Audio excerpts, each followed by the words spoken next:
I went to visit my mom with my 12-year-old son, and when I saw my husband's truck at her gate, I knew something was wrong.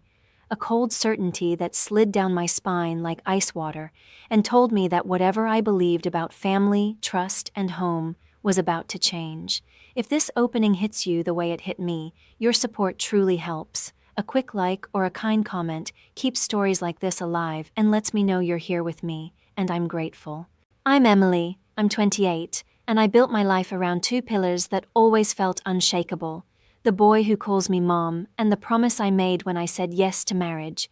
And most days I carried those two pillars across long, ordinary hours without thinking about how heavy they were, because love made the weight feel like purpose. I work a modest office job that keeps the lights on and the pantry stocked. I pack lunches that never quite look like the glossy photos in magazines but always come back to me half-eaten and sticky with jelly. I keep track of school forms and dentist appointments and the way my son loves lemon yogurt for a week and then hates it the next. And in the middle of it all, I've tried to be a decent wife to a man who told me that partnership meant showing up on the easy days and the hard ones. I believed him because I wanted to believe in us. I wanted the steady story.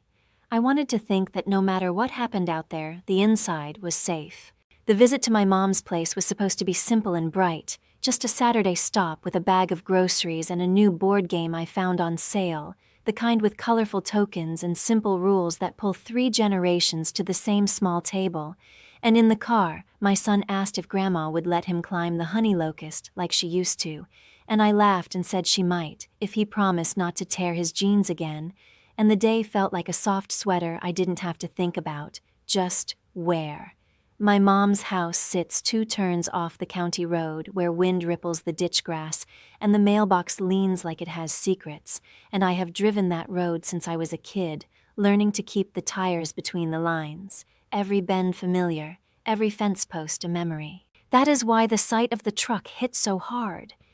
The sun threw a sharp reflection off the windshield, and I recognized the decal on the back window before I even registered the license plate. That stubborn old truck my husband swore he'd keep forever because it still ran strong, parked inside my mother's gate as if it belonged there, as if this was normal, as if the entire map of my life had been quietly redrawn while I wasn't looking. 1,000 excuses tried to save me in a single breath. Maybe he stopped by to drop off something he borrowed. Maybe he was fixing the loose hinge on her porch door. Maybe they were planning a surprise for me. And every maybe tasted like denial. Every maybe made the air thinner. I felt my son shift in the passenger seat, his gaze following mine, and I told him we were early and maybe we would take a minute in the car just to check the grocery list. A steady voice wrapped around a heartbeat that was pounding too loud, and he nodded, because kids trust the story you hand them when you hand it with calm eyes. I stared at the gate and the truck and the house beyond the cottonwoods and tried to remember the last time my husband mentioned my mother in a way that wasn't casual, and for a second, nothing came. Only a gray wash of days where I was always hurrying and always tired and always grateful for anyone willing to help with anything. You think the shattering moments are loud, but sometimes they start as a hush, the kind that makes you hold your breath and listen past the noise of your own thoughts.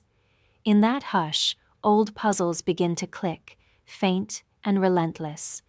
My husband's recent habit of getting home after dinner with a quick apology and a shrug about a late delivery. The way my mom's voice had been lighter when she called, as if something in her life had brightened, but she didn't want to say what it was yet. A new set of ceramic mugs on her counter last week, the kind my husband buys at the hardware store when he pays at the register and spots a display, and when I asked where she found them, my mother said a neighbor, which made sense at the time because everything makes sense at the time when you want it to. I pressed my palm to my thigh to stop the small tremor that wanted to travel through me, and I told myself to be practical, to get out of the car, to walk up like a normal daughter on a normal Saturday, to let whatever was inside reveal itself in the daylight, and yet I couldn't make my hand reach for the door handle because the moment I stepped out, I would have to live inside the truth, and truth is heavier than anything. My son asked if he could open the snacks, and I said yes because giving him something to chew was easier than giving him words I didn't have, and he crinkled the wrapper while I watched the front steps as if they could blink and tell me this was fine. I need to say out loud that I loved them both, in different ways, but with the same stubborn roots. And that is why the fear felt so sharp, not because I am naive or dramatic, but because the idea of those two loves overlapping in the wrong way threatened to collapse the life I balanced with both hands. I thought about how many times I'd asked my husband to stop by my mother's for a quick favor when I couldn't. How many times I'd been grateful for the extra set of hands. How family can be a bridge when the day gets long, and I wanted to rewind every favor and check it for cracks. What if this wasn't new, my mind asked. What if this had been threading through our days like fishing line, clear and strong and almost invisible, pulling in a catch I never agreed to? What if the story I trusted had been edited while I slept? The best and worst part of being 28 is that you still believe you can fix things with effort, that if you hold the pieces long enough they'll remember how to fit. And I sat there stubbornly searching for a version of the next 10 minutes that didn't hurt, a version where I knocked and they were simply talking about me in a kind way, planning a birthday surprise months early, laughing about some old family story, and the truck at the gate was nothing but a coincidence, a harmless thing. But the gate stood open like a mouth, and the truck glinted, and neither offered comfort. Eventually, I told my son I'd be right back and asked him to wait in the car with the windows cracked and the radio low. A normal mom request said in a normal voice, and he agreed because kids live by the tone more than the words. I slid out of the seat, and the gravel shifted under my flats, and the smell of warm dust and cut grass rose up, the kind of smell that usually says summer and safe, and here we are, but now it said, pay attention. I walked toward the side of the house instead of the front steps because habit took me there, the habit of dropping by since I was a teenager who preferred the kitchen door and the way the breeze slipped through that narrow side yard, and as I moved I felt the weight of two lives sitting behind me in the car and inside the house, and I understood that I was the only one standing right now, the hinge between them, the person who had to decide whether to push the door or turn away. In moments like that, you gather yourself by inventorying the small things you can control. I smoothed my shirt, even though no one could see me. I tucked a loose strand of hair behind my ear. I set my shoulders the way I used to do before a difficult test. And I promised myself I would not make a scene. I would not leap to conclusions. I would not let the fear decide the words that might soon leave my mouth. I wanted proof or mercy, nothing in between. That is when I heard it. Not a word I could make out yet, not a sentence, but the braiding of two voices through the thin seam of a window cracked for air, a low thread of conversation that sounded easy and private and entirely at home, and my heart answered with a dull thud that told me I was already too late to pretend I hadn't come this far. I took one more step, slow and silent, feeling the old siding brush my shoulder, and placed my fingertips against the sill to steady myself. I didn't look inside yet. I just listened, and what I heard in that next breath began to pull apart the story I thought was mine, strand by strand, while the truck at the gate and my son in the car and the sun over the cottonwoods held their places like witnesses. I told myself this was only another Saturday, a simple errand, a visit like dozens before. Yet every step I took toward the side yard felt heavier than the last, as though the air itself was thick with warning, and I could not shake the image of my husband's truck waiting inside the gate like a sentinel, shining in the sun with a smug stillness that made my skin crawl. I moved slowly, my flats crunching against the gravel too loudly, each sound grating against the unnatural quiet of the afternoon. And though the warm scent of cut grass and dust drifted around me like it always did, that comforting smell turned sinister, a reminder that even the most ordinary details could betray me when seen through different eyes. My son was still in the car behind me, his face pressed to the window, a boy's innocent curiosity flickering in his wave, and I carried the weight of his trust like glass in my bare hands, desperate not to shatter it even as I walked towards something that might already have broken everything. I pressed my palm against the rough siding as I moved closer, grounding myself against the hard scrape of the wood, because inside me the world had started to tilt, and with every step I began to hear it more clearly. the faint weaving of two voices I knew too well, my mother's softness that had so rarely been offered to me now, laced with a laughter that sounded girlish, almost tender, and my husband's steady low murmur folded into it with a practiced ease, as though they had been rehearsing this closeness for far longer than I dared to consider. I froze in place, my heart straining against my ribs as if trying to push me backward, yet my feet rooted to the earth because running would mean surrendering to doubt, and doubt is a slow poison. Their laughter struck me like glass breaking, not sharp enough to cut my skin, but jagged enough to slice into the life I thought I had. And in that moment I realized it wasn't just the sound that hurt. It was the memory of how rarely either of them had laughed with me in that way, how stingy my mother had always been with warmth, how often my husband's laugh had sounded tired or distracted. And now, together, they shared it freely. I leaned into the window frame, fingertips brushing the old wood where I once stood, as a girl trying to spy on Christmas preparations, remembering the smell of pine and sugar cookies, the shimmer of lights, the magic of secrets I thought were meant to delight me, and that memory twisted hard as I listened now, because the secrets inside this house were of another kind, ugly and dangerous, spilling through the same glass but cutting me instead of delighting me. For a moment I almost convinced myself to knock, to swing open the front door and confront whatever truth waited, to trade suspense for clarity,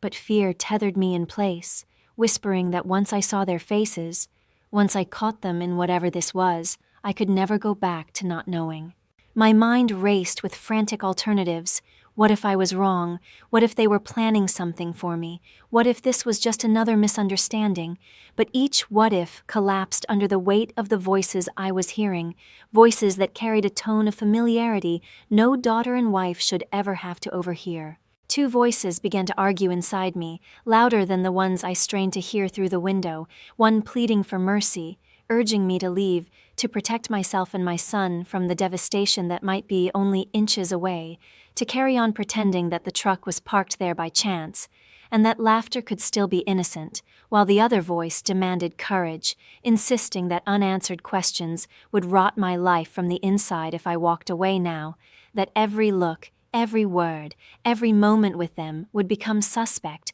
until the doubt devoured me whole. And just as I leaned closer, bracing myself for words that might slice through the last of my hope, an unexpected sound jolted me. The creak of the back porch door, faint but distinct, as if someone had stepped outside only to retreat quickly again, and for a breathless second I thought they had seen me, thought the secret I was stalking had already turned its gaze on me. My pulse thundered in my ears, but when the silence returned, I pressed my body closer against the wall, hidden, trembling, knowing that the next words drifting from that open window would either confirm my darkest fears or unveil a betrayal deeper than anything I was prepared to face. The first clear words that reached me through that narrow gap in the window felt like a stone hurled at my chest, and though they were simple, ordinary in their shape, it was the intimacy with which they were spoken that made my throat tighten, because I heard my husband say that he couldn't keep sneaking around much longer, and my mother's low reply telling him to be patient, that soon I would be out of the way. And for a moment, the world seemed to blur, the siding at my back shifting, the air thinning, as though reality itself had tilted.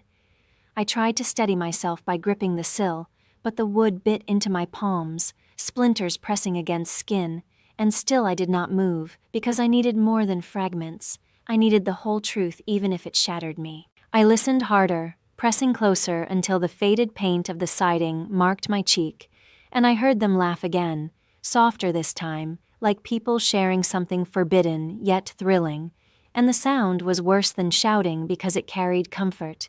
carried a history that stretched back further than I wanted to imagine, and I thought about every excuse he had given me in the past months, every sudden errand or late return,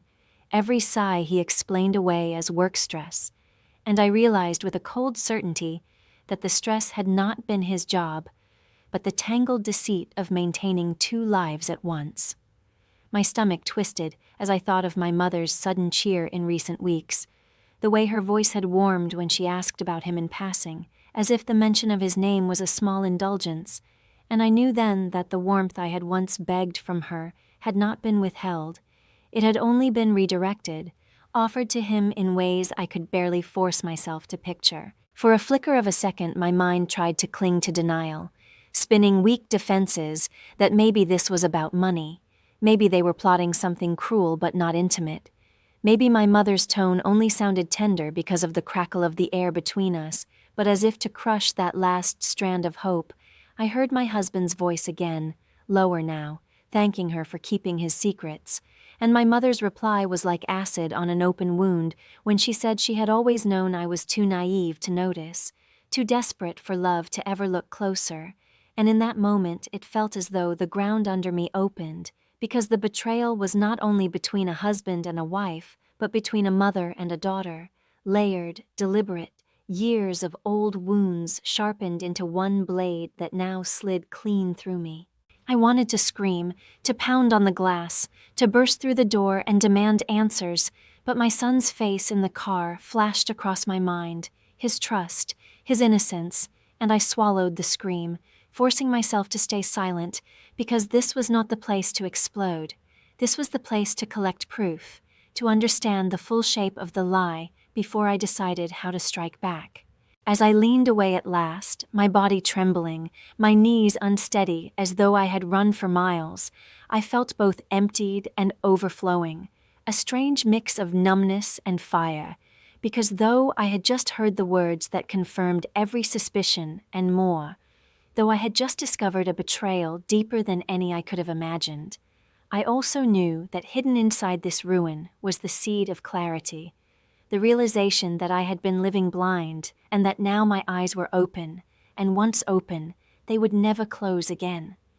I forced myself to breathe slowly, to straighten my spine, to walk back toward the car with measured steps, my son still munching his snack, unaware that his mother had just stepped into a war she hadn't chosen, and I told myself silently that the game had changed, that from this moment forward I would no longer be their pawn, but their undoing. On the slow walk back to the car, I forced my face into calmness for the sake of my son, but inside, I was breaking in so many directions at once that I could hardly breathe, and as I slid into the driver's seat and gripped the steering wheel until my knuckles whitened, my mind rushed backward through years of memories I had worked so hard to bury. Because betrayal in the present has a way of summoning ghosts from the past, pulling forward every wound you thought time had sealed. I remembered being a little girl desperate for my mother's approval, the way I used to present her with drawings or good grades, and watch her eyes skim past as though I had handed her scraps, while my sister, prettier and louder, always seemed to collect the smiles and the gentle touches that I craved, and somewhere in those years I taught myself that her love was something I would never fully earn. The contrast between those old winters of neglect and the summer of my marriage rose sharp inside me, because when I first met the man who became my husband, I thought I had finally stepped into the warmth I had missed all my life, a warmth that made me believe I could start fresh, that my childhood scars would fade once I built a home of my own, and in the early days he was attentive, protective, the kind of partner who made me laugh until my sides hurt, and I clung to that brightness with both hands, convinced that whatever my mother had withheld would not matter now that I had found someone who chose me without hesitation. I had believed in us so fiercely that I overlooked the small cracks, the excuses, the nights he seemed distant, because I told myself that love was strong enough to hold the walls together even when the foundation shook. Now, after hearing those voices inside that house, I saw how easily the two halves of my life had conspired to overlap, how my mother's old indifference and my husband's new betrayals had merged into one cruel lesson, and the pain was almost unbearable because it felt deliberate, as if the two people who should have cherished me most had instead found each other and decided I was expendable. My thoughts spiraled through the what-ifs with dizzying speed.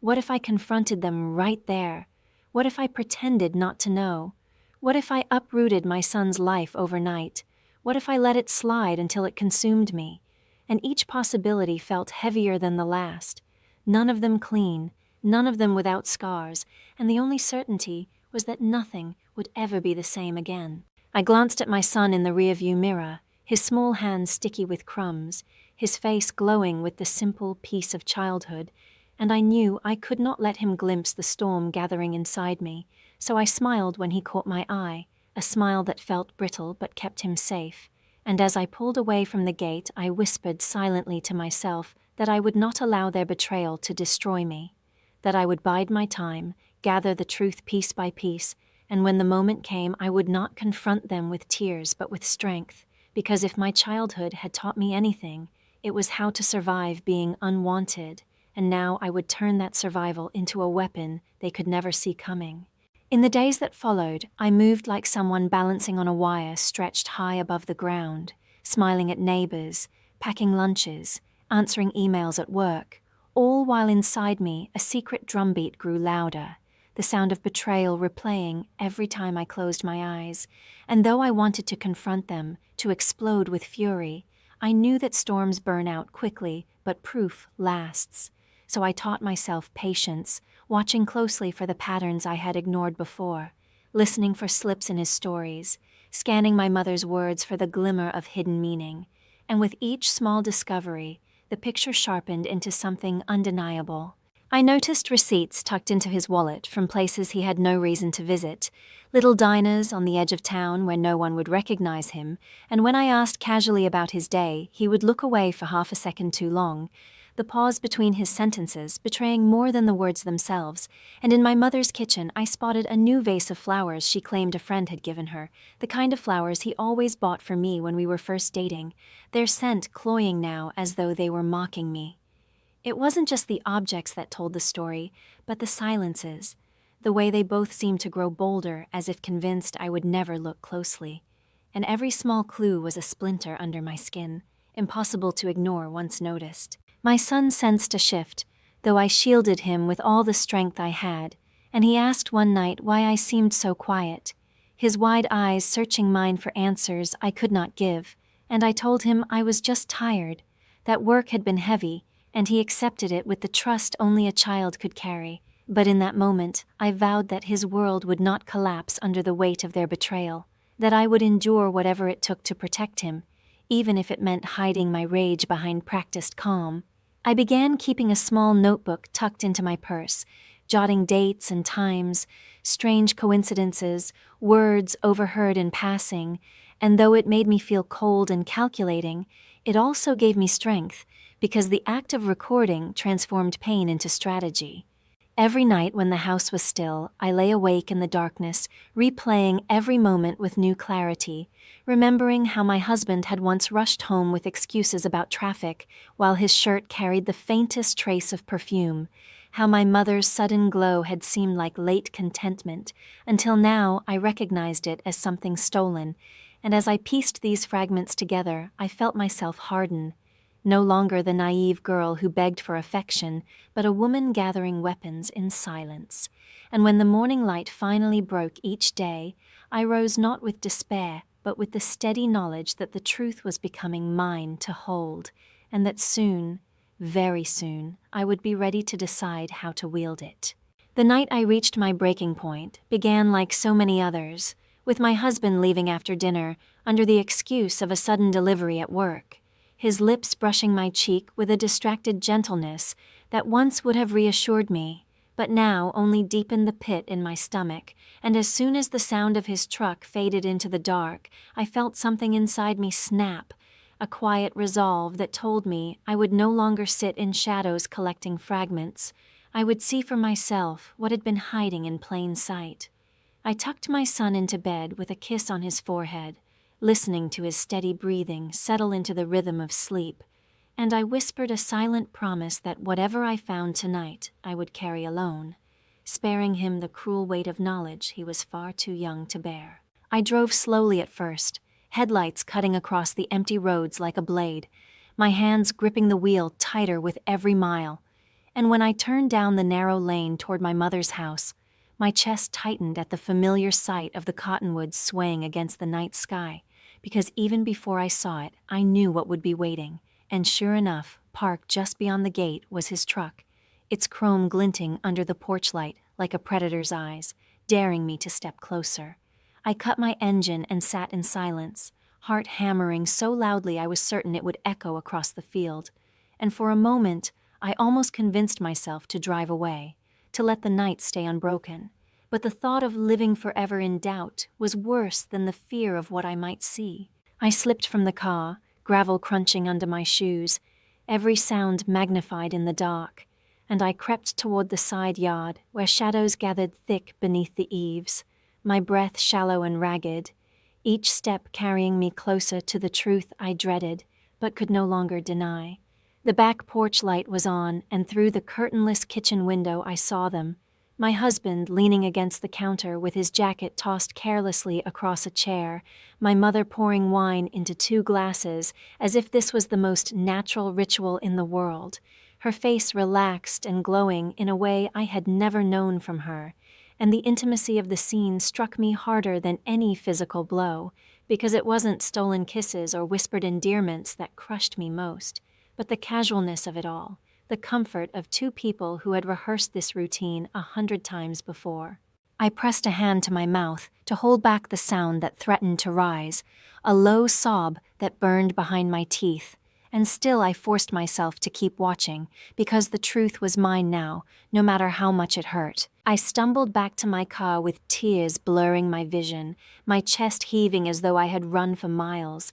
and once inside I let the sobs tear through me in the silence, gripping the steering wheel so tightly my nails dug into my palms, and it was there in that dark, lonely space that I realized the true breaking point was not in what I saw, but in what it awakened inside me. A clarity that the marriage I thought I had built was gone, the family I had tried to hold together was already fractured, but more than that, I understood that my silence had been their weapon, and now I would take it back. With the engine humming beneath me and the night pressing close, I whispered aloud that I was done being blind, and in that raw confession to the empty car, I felt the first flicker of strength return, fragile but real, a promise to myself that when I confronted them, it would not be with pleading or despair, but with proof, with control, with the quiet power of a woman who had nothing left to lose. In the days after that night, I carried myself like a woman stitched together with fragile thread, smiling at my son, answering coworkers' questions, folding laundry, all while the image of my husband and my mother in that kitchen replayed in my mind in endless loops. And though the betrayal of the heart was unbearable enough, I began to suspect that what bound them together was not only desire, but something colder and more calculating. I started to notice small changes around me. The way bills I thought had been paid were suddenly delayed, the way bank statements seemed thinner than they should have been, the way my mother mentioned things in passing she should not have known, like the size of my husband's recent bonus or the terms of the refinance we had done months before, and the puzzle pieces began to shift into a darker shape, one that went beyond intimacy into conspiracy. One evening, while my husband showered, I rifled through the drawer of his desk, my hands trembling as though I were committing a crime. But what I found made me realize the true crime had already been committed against me. Tucked between old invoices was a folder of documents, copies of property deeds, bank transfers, signatures scrawled across pages I had never seen, and my mother's name appearing again and again beside his. My breath caught in my throat as I understood that the betrayal was financial as well, that they had been maneuvering behind my back, siphoning the security I had worked so hard to build, and suddenly, every unexplained late night, every laugh shared in secret, every softened glance between them carried the weight of theft. I remembered how my mother had always insisted that she had little to leave behind, that the house she lived in was modest and the land hardly worth much, but as I dug deeper, I realized she had undersold herself deliberately, hiding assets that my husband had now tangled himself into, and the cruelest part was how neatly they had excluded me, the daughter and the wife, as though I were a child again too naive to understand adult games.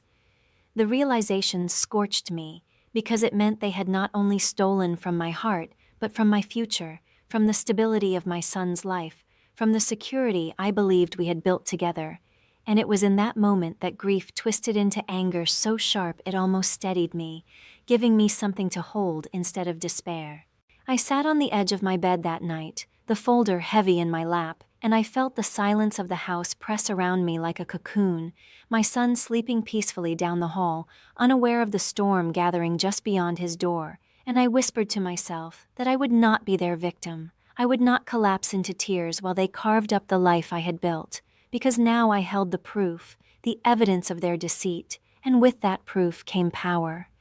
For the first time since this nightmare began, I felt my spine straighten, the fear slipping back into its corner as something fiercer took its place, and I promised myself that when the time came to confront them, I would not go empty-handed. I would go armed with the truth they thought I was too blind to see, and it would be their turn to tremble. The day I chose to confront them was deceptively ordinary.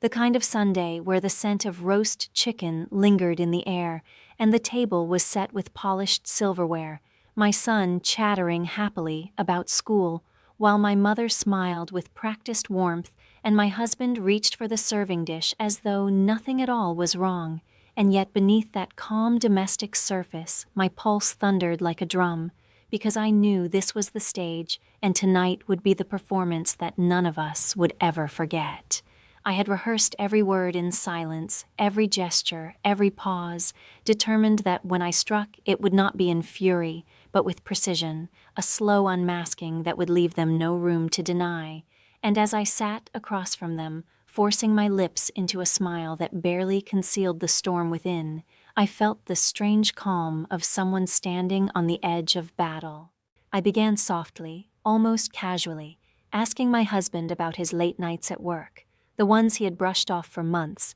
and when he answered with that same tired line about deliveries and deadlines, I nodded as though satisfied, though my eyes stayed locked on his until he shifted in his chair. Then I turned to my mother and mentioned the new vase in her kitchen, the one she had claimed was a gift. And when she repeated the lie with a smile, I let the silence hang between us, just long enough for discomfort to creep into her expression. My son, sensing tension, grew quiet, and I gave him a reassuring look before continuing, my voice steady, my words deliberate, laying down pieces of the puzzle one by one, the receipts, the property transfers, the strange familiarity I had overheard, and with each fragment I placed on the table, I watched their confidence erode. The room grew heavier with every word, the air thick with the weight of unspoken truths, and my husband's hand trembled slightly as he set down his fork, his eyes darting toward my mother as if seeking silent instruction, while she, usually so composed, pressed her napkin to her lips as though trying to hide the cracks forming in her facade. I leaned forward then, my voice low but unyielding, and told them I knew about the documents, the signatures, the money quietly shifting from my life into theirs, and in that moment the silence that followed was louder than any outburst could have been, a silence so sharp it cut through the pretense of family and left only raw betrayal exposed. I did not scream, I did not cry. I simply looked at them both with the calm certainty of a woman who had uncovered the truth and was no longer afraid of it, and I saw in their eyes the first flicker of panic, the dawning realization that I was not the naive daughter or the trusting wife they had built their scheme around. I sat back, folded my hands in my lap, and let the proof hang in the air between us like a blade, knowing that the next move was theirs, and whatever they tried to say or deny, the balance of power had already shifted. For the first time in weeks, I felt my spine straighten and my lungs fill fully, because this was no longer the story of a woman betrayed. It was the story of a woman reclaiming control, and they knew it. The silence that followed my confrontation lingered like smoke after a fire, curling into every corner of the dining room, and for a long moment none of us moved, my husband's eyes darting nervously between me and my mother, while her lips parted slightly as though she meant to speak but found no words, and in that stillness I realized that I finally held something stronger than their lies. I held their fear. It was subtle at first, a flicker of panic in his jaw as he clenched and unclenched it, a tremor in her fingers as she folded her napkin too tightly. But it was enough to steady me, enough to remind me that I was no longer the outsider of this secret alliance. I was the judge who had just revealed the crime, and the power I had craved for so long now sat firmly in my hands. When my husband finally spoke, his voice cracked in a way I had never heard before. A thin attempt to weave another excuse, mumbling about misunderstandings, about helping my mother with finances, about me misinterpreting what I had seen and overheard. But each word sounded weaker than the last, collapsing under the weight of the evidence I had already laid before them. My mother, always so sharp and commanding, tried to step in with her cool authority, claiming she had asked for his help only out of necessity, that I was twisting things because of jealousy, because I had always imagined myself unloved, and in that moment I almost laughed, because her defense was the same blade she had always used against me, the old accusation of neediness sharpened into a weapon. Yet this time it could not pierce me. I was armored in truth. I leaned forward, my voice steady and low, telling them both that I had copies of the documents tucked away, that I had spoken to an attorney already, that the next steps were no longer in their control, and I watched the blood drain from my husband's face as he realized that this was no longer a private quarrel, but a battlefield with legal consequences, reputations to lose, perhaps even freedom. My mother shifted in her chair, her calm cracking as she whispered my name like a plea, and in that instant I saw something I had never seen in her before. Not disdain, not superiority, but fear, raw and unmistakable, and the sight of it lit something inside me that had been waiting for years, the satisfaction of finally holding the power she had always denied me. The tension in the room snapped when my son's voice floated in from the hall, innocent and unknowing, asking if dessert was ready, and I swallowed the lump in my throat, answering him with a gentle promise that I would be there soon, because the last thing I would ever do was let him see the wreckage of this moment. And as his footsteps retreated upstairs, I turned back to the two people who had torn at the fabric of my life and felt a cold clarity settle over me. I told them that whatever they had planned together, the lies, the schemes, the secret laughter, it ended now, and I would not be the one left broken, because from this moment forward, I would make sure that every choice they had made in darkness would be dragged into the light. My husband tried once more to plead, his voice trembling with an edge of desperation I had never known from him, promising to fix things, swearing that what I thought I knew was only part of the story, but I silenced him with a single shake of my head, because the time for promises had passed, and in my heart I felt no desire to forgive, only to protect what was mine and to ensure that justice was served. My mother sat rigid, her hands clenched tightly on the tablecloth, and when she finally spoke, it was not with apology but with anger, accusing me of betrayal for daring to expose them, insisting that family loyalty should have kept me silent, and her twisted reasoning cut deep, but instead of weakening me, it made me stronger,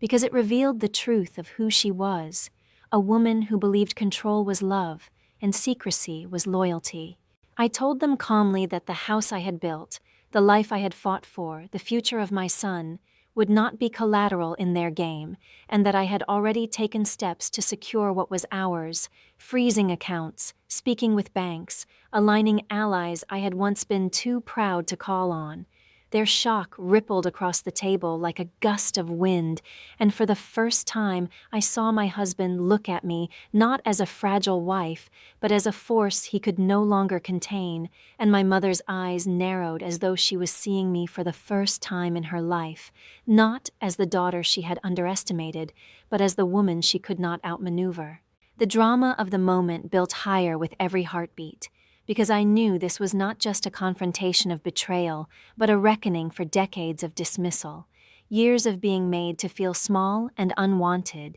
and now all of it rose to the surface in a single wave of defiance. I told my mother that whatever legacy she had hoped to leave, it would not come from stolen affection and hidden bank accounts, and I told my husband that whatever vows he had broken, they were now chains around his own neck, dragging him into consequences he could not escape. Their faces hardened, anger sparking where fear had been, but beneath it I could see the cracks widening, the alliance faltering, each of them realizing that betrayal is only sweet until the day it is exposed, and then it curdles into shame. As I stood and gathered my son's backpack from the chair where he had left it earlier, I felt my body tremble, not with fear, but with the adrenaline of release. Because in that moment, I understood that justice was not always delivered by courts or laws. Sometimes it came in the form of a single woman refusing to bend any longer.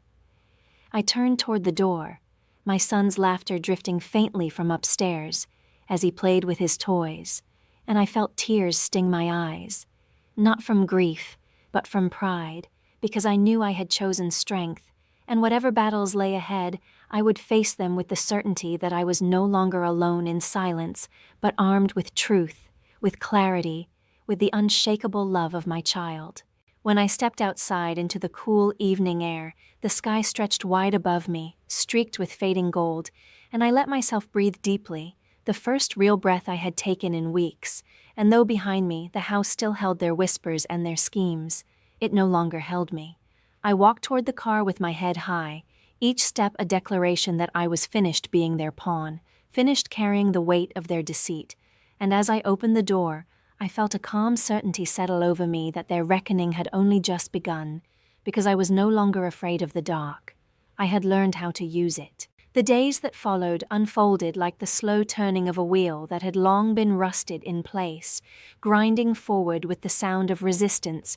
before finally breaking free. And though the immediate aftermath was filled with silence, slammed doors, and the sting of betrayal still echoing in my chest, I refused to let despair take root again.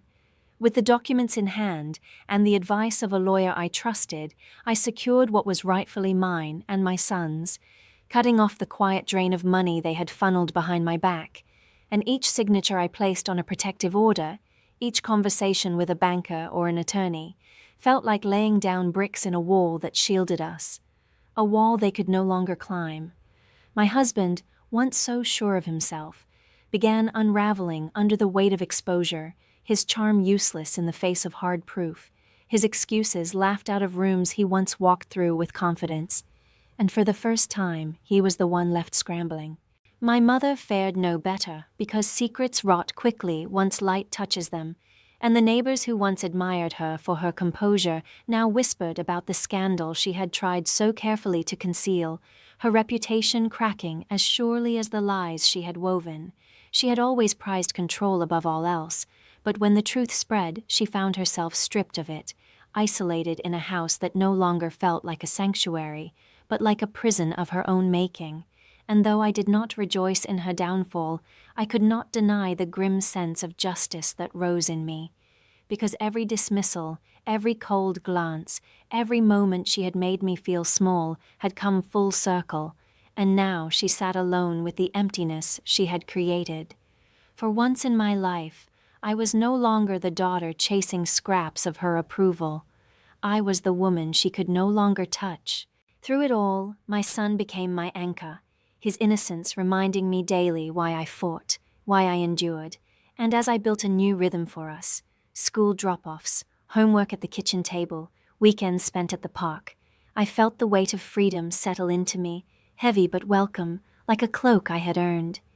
He saw me stronger, steadier, no longer shadowed by suspicion or swallowed by silence, and when he smiled at me with trust in his eyes, I knew that whatever pain we had endured was forging him too, teaching him what resilience looked like, what self-respect demanded. I told him often that love should never come with secrecy, that trust should never feel heavy, and though he may not have understood every word yet, I knew the lesson would root in him, guiding him long after these days had passed. Looking back now, I understand that justice does not always come swiftly, nor does it always wear the face of vengeance. Sometimes it arrives in the quiet reclaiming of your own life, in the steady rebuilding of what others tried to destroy, and in the knowledge that those who betrayed you will live with the ruins they made. My husband lost his place at my side and the life he thought he could control. My mother lost the respect she cherished more than love, and together they reaped what they had sown: isolation, shame, and the bitter taste of their own choices. As for me, I carry scars, yes, but I also carry strength. And as I walk forward with my son beside me, I do so with a calm certainty that the past no longer defines me. The darkness they brought into my life did not consume me. It revealed me, and in that revelation, I found a truth more powerful than their betrayal: that I was always enough, and that no one can take away the light you choose to carry for yourself. If this story touched you, if you felt my pain and my strength along the way, please take a second to leave a comment and tell me what you would have done in my place. Your words mean so much more than you know. And if you want me to keep sharing these stories from the heart, don't forget to like this video and hit subscribe, because your support is what keeps this little community alive. It's what tells me I'm not alone out here, and it makes every long night of writing and recording worth it.